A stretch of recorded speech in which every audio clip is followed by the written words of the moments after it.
अध्याय 7 बोलती टोपी। दरवाजा एकदम खुल गया। वहां काले बालों वाली एक लंबी जादूगरनी हरे दुशाले में खड़ी थी। उनका चेहरा बहुत कठोर था और उन्हें देखते ही हैरी के मन में पहला विचार आया कि उनके साथ पंगा लेना ठीक नहीं होगा। प्रोफेसर मैगोनिकल, फर्स्ट ईयर के बच्चे, हैग्रिड ने कहा। धन्यवाद हैग्रिड, यहाँ से इन्हें मैं ले जाऊंगी। उन्होंने दरवाजे को थोड़ा चौड़ा खोल दिया। प्रवेश हॉल इतना बड़ा था कि डर्सली का पूरा घर इसमें समा सकता था।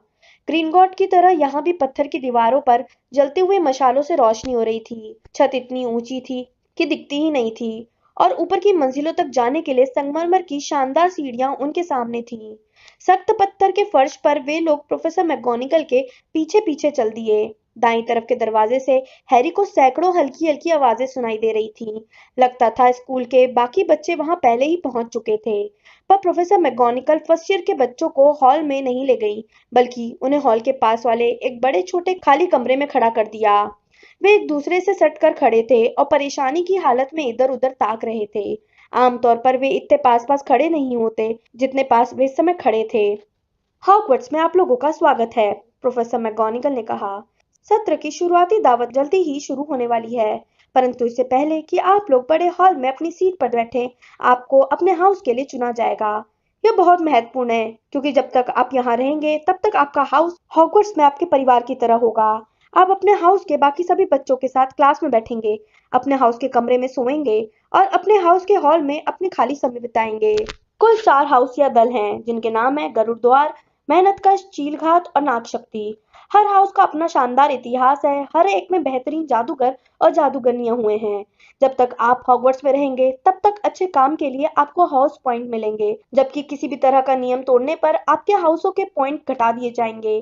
साल के अंत में सबसे ज्यादा पॉइंट वाले हाउस को हाउस कप दिया जाएगा, जो बहुत बड़ा सम्मान है। मुझे आशा है आप जिस भी हाउस में जाएंगे उसके लिए गौरव साबित होंगे। चुनने की रस्म पूरे स्कूल के सामने कुछ ही मिनटों में होगी। मैं सुझाव देती हूँ, बेहतर होगा आप लोग इंतजार करते समय अपने आप को तैयार कर लें। उनकी आंखें एक पल के लिए नेविल के चोगे पर रुकी, जो उसके बाएं कंधे के कान के नीचे बंधा था, और फिर रॉन की नाक के धब्बे पर। हैरी घबराकर अपने बार संभालने की कोशिश करने लगा। जब हम आपके लिए तैयार हो जाएंगे तो मैं वापस आ जाऊंगी, प्रोफेसर मैगोनिकल ने कहा। कृपया शांति से इंतजार करें। वे कमरे से चली गईं। हैरी ने थूक निकला। हमें हाउस के लिए कैसे चुना जाएगा? उसने रॉन से पूछा। मुझे लगता है किसी तरह का इम्तिहान देना होगा। फ्रेड ने कहा था कि इसमें बहुत दर्द होता है, पर मुझे लगता है वो मजाक कर रहा था। हैरी का दिल धक रह गया। इम्तिहान, और वो भी पूरे स्कूल के सामने। परंतु उसे तो अभी रत्ती भर भी जादू नहीं आता। हे भगवान, उसे न जाने क्या करके दिखाना होगा। यहाँ कदम रखते ही उसे ऐसी चीज की उम्मीद नहीं थी। उसने अपने चारों तरफ चिंता से देखा और पाया कि सभी डरे हुए थे। कोई भी ज्यादा बोल नहीं रहा था, सिवाय हरमाइनी ग्रेंजर के, जो अपने सीखे हुए सभी मंत्र बहुत तेजी से दोहरा रही थी और सोच रही थी कि उसे न जाने कौन से मंत्र का इस्तेमाल करना होगा। हैरी ने बहुत कोशिश की कि हरमाइनी की बातों की तरफ जरा भी ध्यान न दिया जाए। वह कभी इतना ज्यादा नहीं घबराया था, कभी नहीं। तब भी नहीं जब उसे वर्नॉन अंकल के पास स्कूल का रिपोर्ट कार्ड ले जाना पड़ा था, जिसमें लिखा था कि उसने न जाना कैसे अपने टीचर के विग को नीला कर दिया था। उसकी आंखें दीवारों पर जमी हुई थीं। किसी भी पल प्रोफेसर मैगोनिकल वापस आ सकती थीं और उसे दुर्भाग्य की तरफ ले जा सकती थीं। फिर ऐसा कुछ हुआ जिसके कारण वह हवा में 1 फुट उछल गया और उसके पीछे कुछ बच्चे चीखे। क्या बेवकूफी है! उसने जोर से सांस ली। उसके आसपास खड़े बच्चों ने भी ऐसा ही किया। लगभग 20 भूत पिछली दीवार से तैरते हुए अंदर आ गए थे, मोती की तरह सफेद और कुछ हद तक पारदर्शी। यह भूत कमरे में तैरते हुए एक दूसरे से बातें कर रहे थे और फर्स्ट ईयर के बच्चों की तरफ उनका ध्यान ही नहीं गया था। वे आपस में बहस कर रहे थे। सन्यासी की तरह दिखने वाला एक मोटा और नाटा भूत कह रहा था, मैं तो यही कहूंगा कि माफ करो और भूल जाओ, हमें उसे एक और मौका देना चाहिए। मेरे प्यारे सन्यासी, क्या हमने पीव्स को वे सारे मौके नहीं दिए हैं जो उसे मिलने चाहिए थे? वह हम सबका नाम बदनाम करता है और आप तो जानते ही हैं वो सचमुच भूत भी नहीं है। मैं तो यही कहूंगा, तुम लोग यहाँ क्या कर रहे हो? गुलूबंद और चुस्त कपड़े पहने एक भूत ने अचानक फर्स्ट ईयर के विद्यार्थियों को देख लिया था। किसी ने जवाब नहीं दिया। नए विद्यार्थी होंगे, मोटे सन्यासी ने कहा और उनकी तरफ देखकर मुस्कुराया। मुझे लगता है तुम लोगों को हाउस के लिए चुना जाने वाला है। कुछ बच्चों ने सहमति में सिर हिलाया। सन्यासी ने कहा, मुझे उम्मीद है तुमसे मेहनतकश हाउस में मुलाकात होगी, मेरा पुराना हाउस। तभी एक तीखी आवाज आई, अब चलिए, चुनने की रस्म शुरू होने वाली है। प्रोफेसर मैगोनिकल लौट आई थी। एक एक करके सभी भूत सामने वाली दीवार से तैरते हुए चले गए। आप लोग लाइन बना लें, प्रोफेसर मैगोनिकल ने फर्स्ट ईयर के बच्चों से कहा, और मेरे पीछे आए। हैरी की हालत बुरी थी। उसके पैर जैसे अचानक बहुत भारी हो गए थे। लाइन में हैरी रेत जैसे भूरे बालों वाले एक लड़के के पीछे खड़ा हो गया और रॉन हैरी के पीछे। फिर वे लोग कमरे से बाहर निकलकर हॉल की तरफ मुड़कर दोहरे दरवाजे से होते हुए बड़े हॉल में आ गए। हैरी ने कभी इतना अद्भुत और शानदार जगह की कल्पना ही नहीं की थी। यहाँ हजारों मोमबत्तियां जल रही थी, जो उन 4 लंबी टेबलों के ऊपर हवा में तैर रही थी, जहाँ बाकी विद्यार्थी बैठे थे। इन टेबलों पर सुनहरी चमकीली प्लेटें और प्याले रखे थे। हॉल के ऊपरी हिस्से में एक और लंबी टेबल थी, जहाँ टीचर्स बैठे थे। प्रोफेसर मैगोनिकल फर्स्ट ईयर के बच्चों को वहां तक ले आई, ताकि वे लोग बाकी विद्यार्थियों के सामने खड़े रहें और टीचर्स उनके पीछे की तरफ रहें। उन लोगों को घूरने वाले सैकड़ों चेहरे मोमबत्तियों की हिलती हुई रोशनी में पीली लालटेनों की तरह दिख रहे थे। विद्यार्थियों के बीच में कहीं कहीं कोहरेदार चांदी की तरह चमकते भूत भी नजर आ रहे थे। घूरती आंखों से बचने के लिए हैरी ने ऊपर की तरफ देखा और वहां उसे सितारों से भरी एक मखमली काली छत दिखी।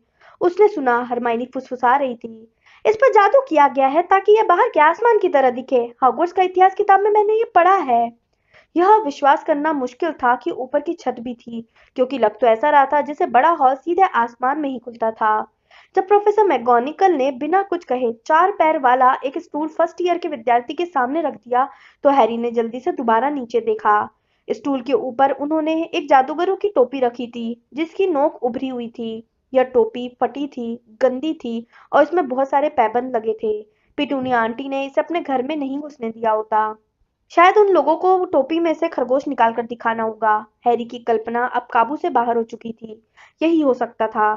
उसने देखा कि हॉल में बैठे सभी लोग टोपी की तरफ घूर रहे थे, इसलिए वह भी उसकी तरफ घूरने लगा। कुछ पल तक खामोशी छाई रही, फिर टोपी हिली। उसके ऊपर की तरफ की सिलाई चौड़ी खुल गई, जैसे यह उसका मुंह हो, और फिर टोपी ने गाना शुरू किया। तुम्हें शायद लगेगा कि मैं सुंदर नहीं हूँ, पर अपनी आंखों पर मत करो यकीन। मुझसे ज्यादा समझदार टोपी नहीं मिलेगी, चाहे तुम आसमान ढूंढ लो या जमीन। चाहे तुम्हारे पास हो काले डरबी हैट या फिर टोपियां रेशमी और ऊंची, पर मैं हूँ हॉगवर्ट्स की चुनने वाली टोपी। उन सब से हूँ मैं ज्यादा अच्छी। तुम्हारे दिमाग में क्या है, मुझसे कुछ नहीं छुपा। बोलती टोपी सब देख लेती है, यह मान लो। इसलिए मुझे पहन लो और मैं तुम्हें बता दूंगी कि तुम्हें किस हाउस में जाना है, सचमुच जान लो। तुम जा सकते हो गुरुद्वार में, जहाँ बहादुर शेरदिल लोग रहते हैं। उनकी हिम्मत, हौसला और दिलदारी गुरुद्वार को औरों से अलग करते हैं। तुम जा सकते हो मेहनतकश में, जहाँ निष्पक्ष और वफादार रहते हैं। मेहनतकश के बच्चे सच्चे और धैर्यवान होते हैं और मेहनत से कभी नहीं डरते हैं। या तुम जा सकते हो समझदार पुराने चीलघात में, बशर्ते तेज हो तुम्हारा दिमाग। हाजिर जवाब और ज्ञानी इंसान को हमेशा मिल जाते हैं अपनी तरह के लोग बाग। या शायद नागशक्ति में भी जा सकते हैं, जहां आप सच्चे दोस्त बनाएंगे, जहां चालाक लोग आपके लक्ष्य हासिल करने के लिए अच्छा बुरा हर तरीका प्रयोग में लाएंगे। इसलिए मुझे लगा लो, डरो मत और चिंता मत करो जरा भी। तुम सुरक्षित हो मेरे हाथों में, हालांकि मेरे हाथ नहीं है, क्योंकि मैं हूँ चुनने वाली टोपी। जब टोपी ने गाना बंद किया तो पूरा हॉल तालियों से गूंज उठा। टोपी ने चारों टेबलों की तरफ सिर झुकाया और फिर चुप हो गई। तो फिर हमें सिर्फ टोपी पहनना है, रॉन ने हैरी से फुसफुसाकर कहा। मैं फ्रेड को जान से मार डालूंगा, वो कह रहा था कि हमें दैत्य से लड़ना पड़ेगा। हैरी मन मारकर हंसा। हाँ, टोपी पहनना मंत्र पढ़ने से लाख गुना अच्छा था, परंतु वह सोच रहा था कि काश वह अकेले में टोपी पहन सकता। काश टोपी पहनते समय इतने सारे लोग उसे देख नहीं रहे होते। उसे लग रहा था कि टोपी ने उन लोगों से बहुत ज्यादा उम्मीदें लगा रखी थी। हैरी को उस वक्त लग रहा था कि वह न तो बहादुर है, न ही हाजिर जवाब और न ही बुद्धिमान। अगर टोपी ने डरे हुए लोगों के लिए कोई हाउस बताया होता तो उसके लिए वही सही होता। प्रोफेसर मैगोनिकल हाथ में चमड़े के कागज का लंबा रोल लेकर आगे बढ़ी। जब मैं आपका नाम बोलूं तो आप आकर टोपी पहन लेंगे और स्टूल पर बैठेंगे, ताकि आपको चुना जा सके, उन्होंने कहा। हैना एबॉट, गुलाबी चेहरे, लंबी चोटी और भूरे बालों वाली एक लड़की लाइन से बाहर निकली। उसने टोपी लगाई, जो उसकी आंखों के सामने आ गई, और फिर वह स्टूल पर बैठ गई। एक पल बाद टोपी चिल्लाई, मेहनतकश।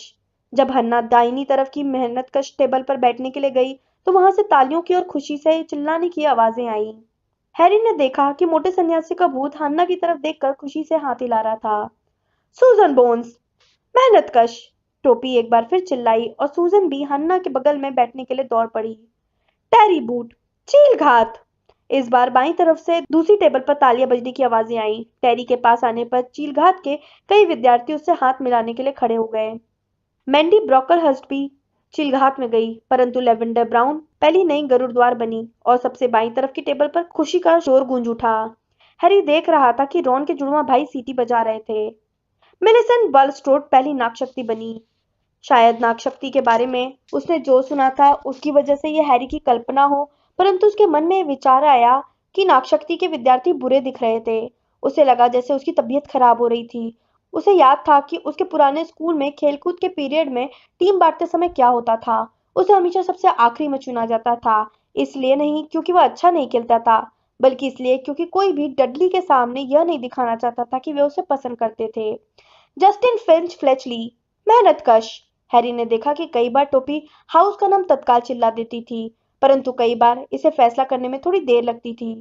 सीमस फिनिगन, जो लाइन में हैरी के आगे खड़ा रेत जैसे भूरे बालों वाला लड़का था, स्टूल पर लगभग 1 मिनट तक बैठा रहा और इसके बाद टोपी ने उसे गरुड़द्वार के लिए चुना। Hermione Granger. हमाइनी लगभग दौड़ती हुई स्टूल तक गई और उसने उत्सुकता से टोपी अपने सिर में घुसा ली। गरुड़द्वार, टोपी चिल्लाई। रॉन के मुंह से आह निकल गई। हैरी के मन में एक भयंकर विचार आया, क्योंकि जब कोई बहुत घबराया होता है तो उसके मन में हमेशा भयानक विचार ही आते हैं। क्या होगा अगर उसे चुना ही न जाए? क्या होगा अगर वह टोपी को अपनी आंखों के सामने लगाकर बहुत देर तक बैठा रहे और फिर प्रोफेसर मैगोनिकल उसके सिर से टोपी हटाकर कहे कि कहीं कोई गलती हुई है और उसे वापस ट्रेन में बैठकर घर रवाना हो जाना चाहिए। जब मेंढक घुमाने वाले लड़के नेविल लॉन्गबॉटम का नाम लिया गया तो वह स्टूल तक जाते समय गिर पड़ा। टोपी को नेविल के बारे में फैसला करने में बहुत समय लगा। जब वह आखिरकार चिल्लाई, गरुड़द्वार, तो फिर नेविल इसे उतारे बिना ही दौड़ पड़ा। फिर हंसी के फव्वारों के बीच वो वापस लौटा और उसने टोपी मोरॉग मैकगल को दे दी। जब मेलफॉय का नाम पुकारा गया तो वह अकड़ते हुए आगे आया और उसकी इच्छा तत्काल पूरी हो गई। टोपी ने उसके सिर को बस छुआ ही था कि चीख पड़ी, नाग शक्ति। मेलफॉय अपने दोस्तों क्रैब और ग्वाइल के पास बैठने चला गया। वह बहुत खुश दिख रहा था। अब ज्यादा लोग नहीं बचे थे। मून, नॉट, पार्किंसन, फिर जुड़वा बहनों की जोड़ी पाटिल और पाटिल, फिर सैली एंड पर्क्स और फिर आखिरकार हैरी पॉटर। जब हैरी आगे आया तो अचानक लोग फुसफुसाने लगे। पूरे हॉल में आग सुलगने जैसी हल्की हल्की आवाजें सुनाई देने लगी। क्या कहा पॉटर? Harry Potter?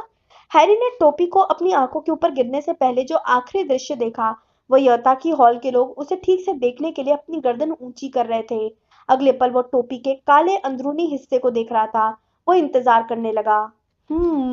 उसके कान में एक धीमी आवाज आई, मुश्किल है, बहुत मुश्किल है, काफी हिम्मत लगती है, दिमाग भी तेज है तुम्हारा, बहुत हुनर है तुम में और हे भगवान, हाँ, अपनी पहचान बनाने का इरादा भी। यह बहुत ही दिलचस्प है। तो मैं तुम्हें कहाँ रखूं? हैरी ने स्टूल के कोनों को पकड़ा और सोचा, नाग शक्ति नहीं, नाग शक्ति नहीं, नाग शक्ति नहीं, धीमी आवाज ने कहा। क्या तुम्हें पक्का यकीन है? सोच लो, तुम महान बन सकते हो और महान बनने के सारे लक्षण हैं तुम में, और नाग शक्ति महान बनने में तुम्हारी मदद करेगा, इसमें कोई शक नहीं। नहीं? ठीक है, अगर तुम यही चाहते हो तो फिर तुम्हारा हाउस होगा गरुड़द्वार। हैरी ने सुना कि टोपी ने आखिरी शब्द पूरे हॉल के सामने चिल्लाकर बोला था। उसने अपनी टोपी उतारी और कांपते कदमों से गरुड़द्वार की टेबल की तरफ बढ़ गया। चुन लिए जाने और नागशक्ति में न जाने पर उसे इतनी राहत मिली कि उसका ध्यान ही इस तरफ नहीं गया कि उसके चुने जाने पर सबसे ज्यादा तालियां बज रही थीं। प्रीफेक्ट पर्सी उठा और उसने हैरी से उत्साह से हाथ मिलाया, जबकि वीजली बंधु चिल्लाए, हमें पॉटर मिल गया, हमें पॉटर मिल गया। हैरी उस गुलूबंद पहने भूत के सामने बैठ गया जिसे वो पहले देख चुका था। भूत ने उसकी बात थपथपाई और हैरी को अचानक ऐसा भयंकर एहसास हुआ जैसे उसने अपना हाथ बर्फ के पानी से भरी बाल्टी में डाल दिया हो।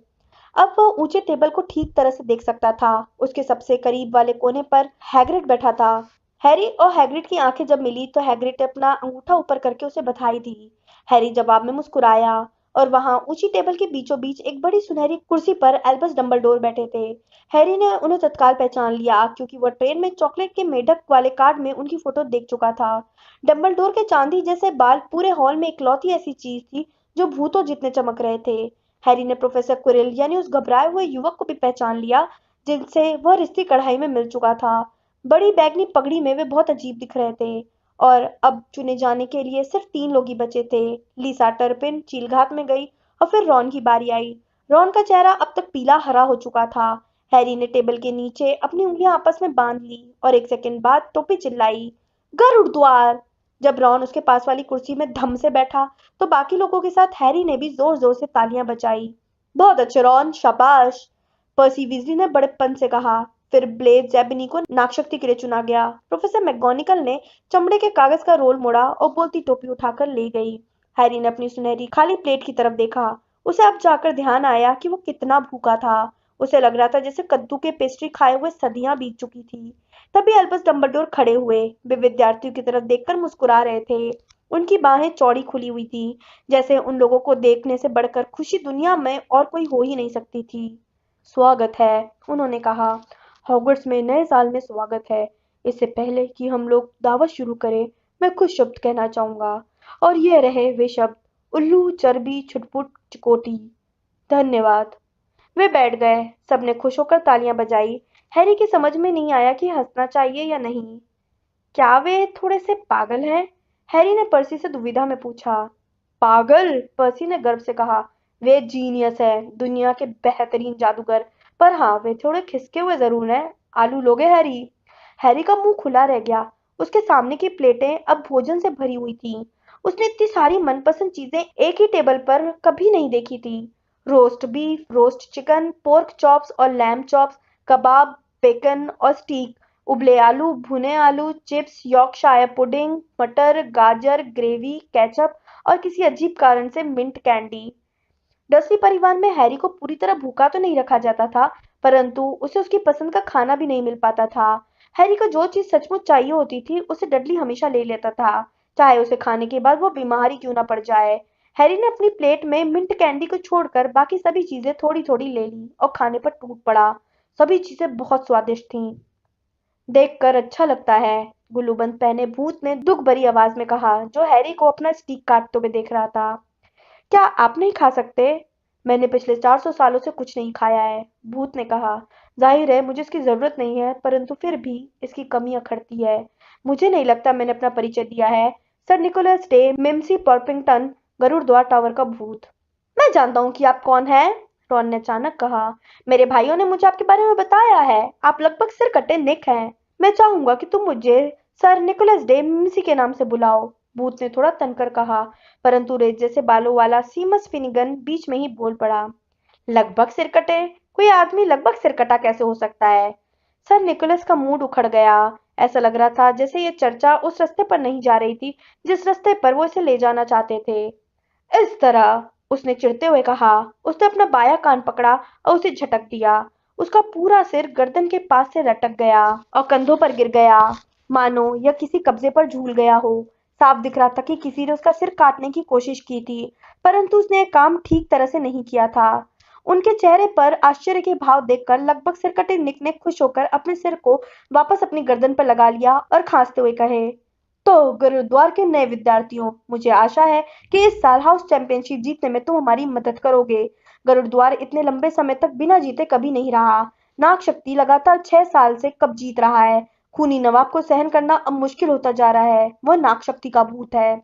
हैरी ने नाग शक्ति की टेबल की तरफ देखा। वहां पर एक भयानक भूत बैठा था, जिसकी घूरती आंखें भावहीन थी, चेहरा दुबला था और कपड़े चांदी जैसे खून से रंगे हुए थे।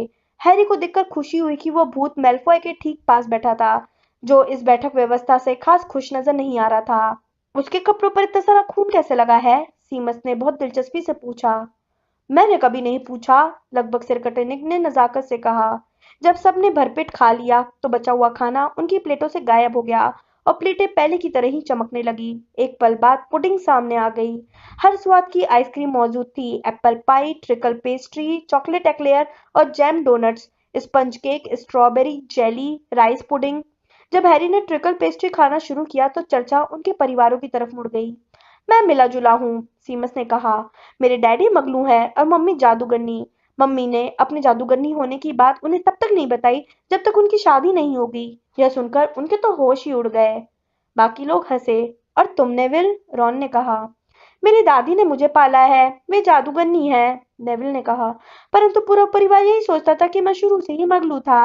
एल्गी दादाजी हमेशा मुझे असावधान पाने की कोशिश करते रहे, ताकि मुझसे जादू का कोई सबूत हासिल हो सके। उन्होंने मुझे एक बार ब्लैकपुल पायर के किनारे से धक्का दे दिया। मैं लगभग डूब गया, परंतु तब तक कुछ नहीं हुआ जब तक मैं 8 साल का नहीं हो गया। एक दिन एल के दादाजी चाय पर घर आए और वे मेरे पैर पकड़कर मुझे ऊपर वाली मंजिल की खिड़की से लटका रहे थे कि तभी एनिट दादी ने मुझे खाने के लिए केक दिया। ध्यान बट जाने के कारण एल के दादाजी ने मुझे छोड़ दिया, परंतु मैं उछलकर नीचे गया, पूरे बगीचे और सड़क तक।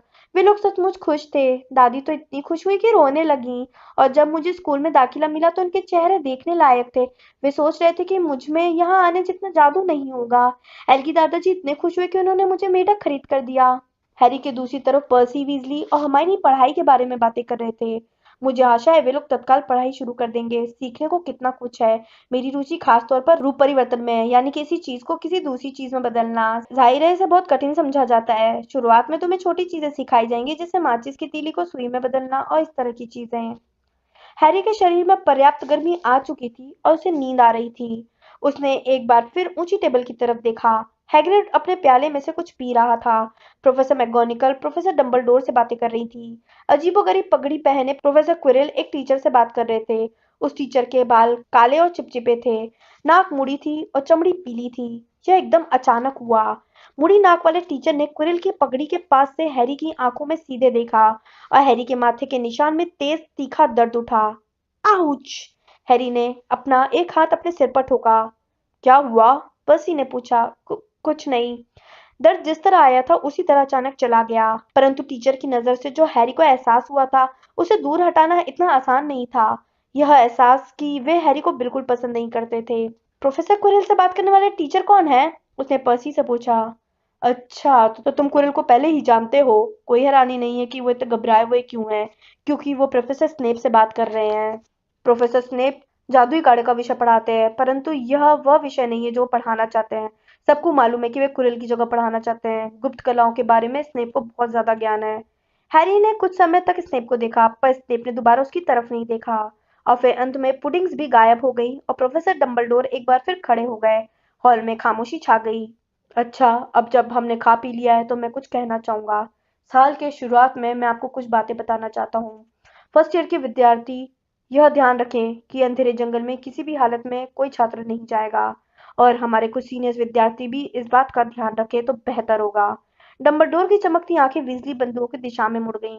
हमारे चौकीदार मिस्टर फिल्च ने मुझे बताया है कि मैं आप सबको यह दिला दूं कि पीरियड्स के बीच में गलियारों में जादू करना मना है। क्विडिच के ट्रायल सत्र के दूसरे सप्ताह में आयोजित होंगे। अपनी हाउस के टीम के लिए अगर खेलने में किसी की दिलचस्पी हो तो वो मैडम हुड से संपर्क करें। और अंत में मैं आपको ये बताना चाहता हूँ कि इस साल तीसरी मंजिल के दाहिने हिस्से के गलियारे में जाना मना है, वरना आप दर्दनाक मौत मर सकते हैं। हैरी हंसा, परंतु वो उन गिने चुने लोगों में से था जिन्होंने ऐसा किया था। वे गंभीर तो नहीं है? उसने पर्सी के कान में कहा। बिल्कुल होंगे, पर्सी ने डंबलडोर को घूरते हुए कहा। यह अजीब है, क्योंकि आमतौर पर वे हमें कारण बताते हैं कि हमें कहीं पर जाने की इजाजत क्यों नहीं है। सब जानते हैं कि जंगल में खतरनाक जानवर हैं। मुझे लगता है कम से कम उन्हें हम प्रीफेक्ट्स को तो कारण बता ही देना चाहिए था। और अब इससे पहले कि हम बिस्तर पर जाएं, हम अपने स्कूल का गीत गाएंगे, डंबलडोर चिल्लाए। हैरी ने देखा कि बाकी टीचर्स की मुस्कुराहटें थोड़ी सिमट गई थीं। डंबलडोर ने अपनी छड़ी को हल्का सा झटका दिया, जैसे वह इसके सिरे से मक्खी भगाना चाहते हों। एक लंबी सुनहरी रिबन छड़ी से बाहर निकली, जो टेबलों के ऊपर उठी और सांप की तरह लहराते हुए शब्दों में बदल गई। सब अपनी मनपसंद की धुन चुन लें, डंबलडोर ने कहा, और अब हम शुरू करते हैं। और स्कूल में ये शब्द गूंज उठे।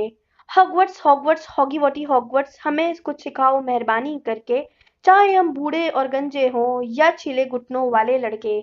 हमारे सिर में तुम भर दो थोड़ा दिलचस्प ज्ञान, क्योंकि अभी हमारी खोपड़ी में सिर्फ हवा भरी है और है मरी मक्खी तथा कचरे जैसा सामान। हमें सिखाओ जानने लायक चीजें, याद दिलाओ जो हम हैं भूल चुके। अपनी बेहतरीन कोशिश करो, बाकी हम कर लेंगे और सीखेंगे जब तक कि हमारा दिमाग न पक जाए। हर एक ने यह गीत अलग अलग समय पर खत्म किया। अंत में केवल वीजली बंधु ही बहुत धीमे राग में गा रहे थे। डंबलडोर ने अपनी छड़ी से उनकी आखिरी लाइनों का संचालन किया। गीत खत्म होने पर बाकी लोगों ने तालियां बजाईं और डंबलडोर ने सबसे तेज ताली बजाई। आहा, संगीत! उन्होंने अपनी आंखें पोंछते हुए कहा। हम यहाँ जो जादू करते हैं उससे भी बड़ा जादू। और अब सोने का समय। अब आप यहाँ से चल दीजिए।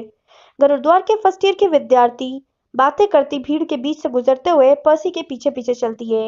वे लोग बड़े हॉल से बाहर निकले और संगमरमर की सीढ़ियों पर चढ़ने लगे। हैरी के पैर एक बार फिर बहुत भारी हो रहे थे, परंतु सिर्फ इसलिए क्योंकि अब वो बहुत थक चुका था और उसने ज्यादा खा लिया था। उसे इतनी नींद आ रही थी कि उसे यह देखकर भी हैरानी नहीं हुई कि गलियारों में लगी तस्वीरों के लोग कानाफूसी कर रहे थे और उनके पास से गुजरते समय इशारे भी कर रहे थे। जब पर्सी 2 बार उन्हें ऐसे दरवाजे से ले गया जो फिसलने वाली पैनल और झूलते हुए पर्दों के पीछे छिपी थी, तो भी उसे कोई हैरानी नहीं हुई। सभी बच्चे जम्हाई लेते हुए अपने पैरों को घसीटते हुए सीढ़ियों पर चढ़ रहे थे, पर सीढ़ियां थी कि खत्म ही नहीं हो रही थी। हैरी सोच रहा था कि अभी उन्हें कितनी दूर और जाना पड़ेगा कि तभी वे अचानक रुक गए। छड़ियों का एक गट्ठर बीच हवा में उनके सामने तैर रहा था और जब पर्सी आगे की तरफ बढ़ा तो गट्ठर छड़ियों को एक एक करके उनकी तरफ फेंकने लगा। पीव्स है, पर्सी ने फर्स्ट ईयर के बच्चों को फुसफुसाकर बताया। एक भूत, उसने ऊंची आवाज में कहा। पीव्स, सामने आ जाओ। जवाब में एक तेज और बेहुदा आवाज आई, जैसे गुब्बारे में से हवा निकल रही हो। क्या तुम चाहते हो कि मैं खूनी नवाब को बुलाऊं? फटाक जैसी आवाज हुई और कुटिल काली आंखों तथा चौड़े मुंह वाला एक नाटा आदमी सामने आया, जो हवा में पैर सिकोड़कर तैर रहा था और छड़ियों का गट्ठर पकड़े हुए था। उसने बुरी सी खिलखिलाहट के साथ कहा। फर्स्ट ईयर के बच्चे, इली कितनी मजेदार बात है। वो अचानक उनकी तरफ झपटा। सबने अपने सिर झुका लिए। दूर हटो पीस, वरना मैं नवाब को इस बारे में बता दूंगा। मैं सचमुच बता दूंगा, पर्सी ने गरजते हुए कहा। पीव्स ने अपनी जीभ बाहर निकाली और गायब हो गया, परंतु जाते जाते वो छड़ियों को नेविल के सिर पर गिराता हुआ गया। उन्होंने उसे दूर जाते सुना और जाते जाते वो सजावटी जीरो बख्तरों से टकराता जा रहा था। जब वे दोबारा चलने लगे तो पर्सी बोला, तुम्हें पीव से बचकर रहना पड़ेगा। खूनी नवाब ही है जो उसे काबू में रख सकते हैं। वह हम प्रीफेक्ट सबकी नहीं सुनता। लो, हम आ गए।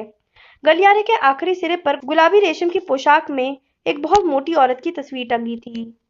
पासवर्ड? उसने पूछा। कैपट डेकोनिस, पर्सी ने कहा।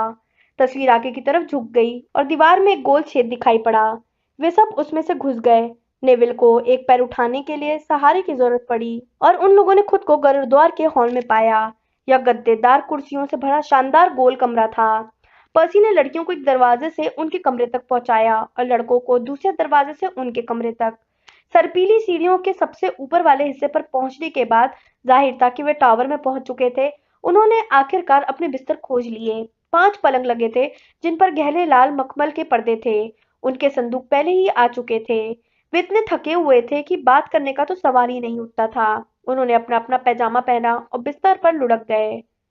खाना शानदार था, है ना? रॉन ने पर्दे के पीछे से हैरी से बुदबुदा कर कहा।